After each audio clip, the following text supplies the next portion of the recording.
পৃথিবীর ইতিহাসে নিকৃষ্টতম গণহত্যাকারী শেখ হাসিনাকে আশ্রয়, নোটিশ ছাড়াই ওয়াটারগেট খুলে দিয়ে বন্যার সৃষ্টি করা ভারতকে যা বললেন আসিফ মাহমুদ। বাংলাদেশের বন্যা নিয়ে ঠাট্টা, জি মিডিয়ার ওয়েবসাইট হ্যাক। ব্যবসায়ীকে জেলে পাঠিয়ে সুন্দরী স্ত্রীকে ভাগিয়ে নেন সালমান এফ রহমান। আসসালামু আলাইকুম দর্শক, আমাদের হাতে থাকা সর্বশেষ সংবাদে আপনাদের স্বাগত। এতক্ষণ শুনছিলেন সংবাদ শিরোনাম, এবারে থাকছে বিস্তারিত। পৃথিবীর ইতিহাসে নিকৃষ্টতম গণহত্যাকারী শেখ হাসিনাকে আশ্রয়, নোটিশ ছাড়াই ওয়াটারগেট খুলে দিয়ে বাংলাদেশে বন্যার সৃষ্টি করা ভারতকে যা বললেন আসিফ মাহমুদ। বন্যাকে পরিকল্পিত দুর্যোগ বলে মন্তব্য করেছেন যুব ও ক্রীড়া উপদেষ্টা আসিফ মাহমুদ। বুধবার রাত 8:30টার দিকে সামাজিক যোগাযোগ মাধ্যম ফেসবুক অ্যাকাউন্টে তিনি এই ধরনের পোস্ট দেন। পোস্টে আসিফ মাহমুদ বলেন, বন্যা দুর্গতদের সহযোগিতায় এগিয়ে আসুন, সম্মিলিতভাবে এই পরিকল্পিত দুর্যোগ মোকাবেলা করবে সরকার ও জনগণ। অপর এক পোস্টে আসিফ মাহমুদ লেখেন, পৃথিবীর ইতিহাসে নিকৃষ্টতম গণহত্যাকারী শেখ হাসিনাকে আশ্রয়, নোটিশ ছাড়াই ওয়াটারগেট খুলে দিয়ে বন্যার সৃষ্টি করা ভারতের সঙ্গে বাংলাদেশের সম্পর্কের অবনতি হতে পারে। এ বিষয়ে বাংলাদেশের জনগণের কাছে স্পষ্ট ব্যাখ্যা দিতে হবে। এর আগে বুধবার ভারত থেকে পানির ঢল আসা নিয়ে পররাষ্ট্র সচিব মাসুদ বিন মোমেন বলেন, বাংলাদেশ ও ভারতে প্রচন্ড বৃষ্টি হচ্ছে, তথ্য-উপাত্ত বিশ্লেষণ করছি, প্রয়োজনে ভারতের কাছে যে কোনো পদক্ষেপের অনুরোধ করা যাবে। ভারত বাংলাদেশ সম্পর্ক নিয়ে তিনি বলেন, দুই দেশের সরকার প্রধান ইতোমধ্যে টেলিফোনে কথা বলেছেন। ভারতের প্রধানমন্ত্রীর আমন্ত্রণে প্রধান উপদেষ্টা একটি সম্মেলনে অংশগ্রহণ করেছেন। ভারী বৃষ্টি এবং উজান থেকে নেমে আসা ঢলে দেশের 8 জেলা বন্যা কবলিত হয়েছে। বুধবার বিকেলে সচিবালয়ে চলমান বন্যা পরিস্থিতি নিয়ে প্রেস ব্রিফিং এ দুর্যোগ ব্যবস্থাপনা ও ত্রাণ মন্ত্রণালয়ের অতিরিক্ত সচিব কে এম আলী রেজা এ তথ্য জানান। ইতিমধ্যে সুনামগঞ্জ, মৌলভীবাজার, হবিগঞ্জ, ফেনী, চট্টগ্রাম, নোয়াখালী, কুমিল্লা ও খাগড়াছড়ি জেলা বন্যা কবলিত হয়েছে। পাশাপাশি বন্যায় আরও নতুন নতুন অঞ্চল প্লাবিত হতে পারে বলে আশঙ্কা করা হচ্ছে।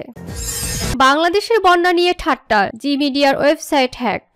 বাংলাদেশের সাম্প্রতিক বন্যা পরিস্থিতি নিয়ে ঠাট্টা করে সংবাদ প্রকাশ করায় ভারতের নিউজ সম্প্রচার সংস্থা জি মিডিয়া কর্পোরেশন লিমিটেড এর ওয়েবসাইট হ্যাক করা হয়েছে। বুধবার 21 আগস্ট সন্ধ্যার পর থেকে জি মিডিয়ার ওয়েবসাইটে প্রবেশের চেষ্টা করলে ওয়েবসাইটটি বন্ধ দেখায়। সেখানে ফ্রন্ট পেজে লেখা সিস্টেম অ্যাডমিন বিডি কর্তৃক ওয়েবসাইটটি হ্যাক করা হয়েছে। এছাড়া ফ্রন্ট পেজে হ্যাকাররা একটি বার্তা দিয়েছেন, সেখানে লেখা রয়েছে, বাংলাদেশের পরিস্থিতি নিয়ে ঠাট্টা করার জন্য এই সাইটটি হ্যাক করা হয়েছে। এ নিয়ে আরো কাদা ছোড়াছুড়ি করলে নিউজ চ্যানেল দখল এবং ধ্বংস করে দেওয়া হবে। এর আগে বুধবার 21 আগস্ট জি 24 ঘন্টা নামের একটি ভারতীয় চ্যানেল বাংলাদেশের বন্যা পরিস্থিতি নিয়ে ঠাট্টা করে একটি সংবাদ প্রকাশ করে। এর শিরোনাম ছিল, ভারত ছাড়লো জল, হাবুডুবু খেতে খেতে বাংলাদেশের কাতর আরজি। এই সংবাদ সামাজিক মাধ্যমে ছড়িয়ে পড়ার পর থেকে তুমুল সমালোচনা শুরু হয়। অবশ্য সমালোচনার মুখে শিরোনামটি পরিবর্তন করে সংবাদ মাধ্যমটি।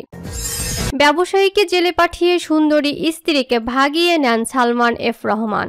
ব্যবসায়ীকে জেলে পাঠিয়ে তার সুন্দরী স্ত্রীকে ভাগিয়ে নেন সাবেক প্রধানমন্ত্রী শেখ হাসিনার বেসরকারি শিল্প ও বিনিয়োগ বিষয়ক উপদেষ্টা সালমান এফ রহমান। জানা গেছে, সুন্দরী টিভি উপস্থাপক জাকিয়া তাজিনকে দেখি ভালো লেগে যায় সালমান এফ রহমানের। তারপর ছলে বলে কৌশলে তাকে ভাগিয়ে নেন সালমান। দেশের শেয়ার বাজার কারসাজিতে বছরের পর বছর আলোচিত সালমান এফ রহমানকে নিয়ে এমন চাঞ্চল্যকর তথ্য নিজেই ফাঁস করেছেন ভুক্তভোগী ইন্ডেক্স গ্রুপের ব্যবস্থাপক পরিচালক শফিউল্লাহ আল মুনির। শফিউল্লাহ আল মুনির দাবি করেন, তার স্ত্রী শেয়ার বাজার নিয়ে টিভিতে অনুষ্ঠান করার সূত্রে সালমান এফ রহমানের সঙ্গে পরিচয় হয়। একটা পর্যায়ে তাদের মধ্যে সম্পর্ক তৈরি হয়। তারপর সালমান এফ রহমান তাকে ডেকে নিয়ে স্ত্রী তাজিনকে তালাক দিতে হুমকি দেয়। তার কাছ থেকে 8টি শর্তে 300 টাকার স্ট্যাম্পে স্বাক্ষর নেন সালমান এফ রহমান। তিনি বলেন, শর্তগুলোর মধ্যে ছিল, আমি কখনোই আমার কোম্পানির মালিকানা দাবি করতে পারবো না, আমার স্ত্রীকে ডিভোর্সের বিষয়ে কাউকে কিছু বলতে পারবো না, এমনকি আমার ছেলের কাস্টডিও চাইতেও পারবো না। তবে আমি যখন রাজি ছিলাম না, তখন এই বিষয়টি অনেকেই জানতে পারে।